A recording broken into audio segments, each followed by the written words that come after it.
चला, आज कसला कसला नाश्ता केलाय ऐकायचंय तुम्हाला?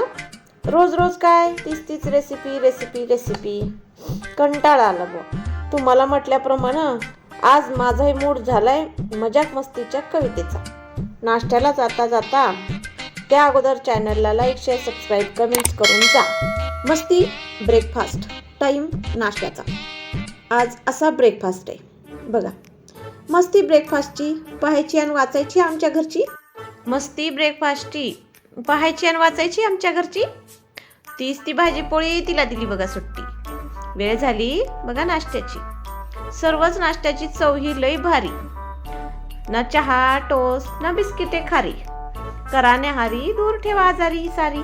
म्हणून लवकर लवकर कधी गरम गरम तर कधी थंड करून घ्या न्याहारी. दही वड्यामध्ये दह्याची उडीद वड्याची लागली जोडी. कचोरी समोस्यामध्ये बटाट्या सवे वाटाण्याने केली गर्दी. शिळ्या पोळ्यांचा उपमा सुशिला उपीट व कांदे पोहे यामध्ये शेंगदाण्यांची मस्ती. ज्यांना आवडतं त्यांच्या इथे ब्रेड बटरची रोजचीच लागते कुस्ती. कधी दूध पोळी निरसं दूध भाकरी तुपातला शिरा आवड आमची. किती चविष्ट ही ठेचा चटणी झुणका भाकरी रात्रीची. देखण्या उत्तप्प्यामध्ये रंगीत भाज्याची मैफिल सजली.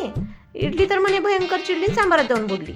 सोबतीला स्वादिष्ट गोडाचा शिरा म्हणतो मलाही घ्या थोडा सोबती. चवीप्रमाणे मीठ मिरची आवडीप्रमाणे बसायला घ्या खुर्ची. आणि पाहुण्यांनाही द्या खुर्ची.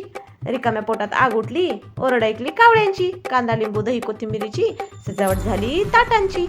आता कशाला वाट पाहायची दखल घेऊ नका आता कुणाची. नाश्त्याची ही चव लय भारी. कुणाचा ब्रेकफास्ट तर कुणाची निहारी. लवकर लवकर करून घ्या फिनिश झाली बघा सारी. सकाळची वेळ आहे ना भारी किती कितीच न्यारी. तुम्हाला काय वाटलं ही पक्वानं एकाच दिवशी केली आणि खाल्ली? सुट्टीचा दिवस नसतानाही सर्व कामांना सुट्टी घ्यावी लागली असती. अहो कावळे जातील उडून पण दुसऱ्यांना जागा झाली असती. जागा ठेवली बरं अजून थोडी पुन्हा कावळे येण्यासाठी.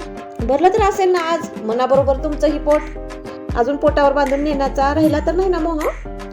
जरूर सांगा राहिलाय का मोह? सोबतच तर या कवितेचा व माझ्या सर्वच कवितेचा असाच मोह राहू द्या व सदैव असू द्या. सांगणारी मी सवानिता रमेश तोडकर. शब्द सूर्यकिरण. युट्यूबर शिक्षिका लेखिका गृहिणी व तुमची सर्वांची तुम्हा सर्व मैत्रिणींची मैत्रीण. धन्यवाद.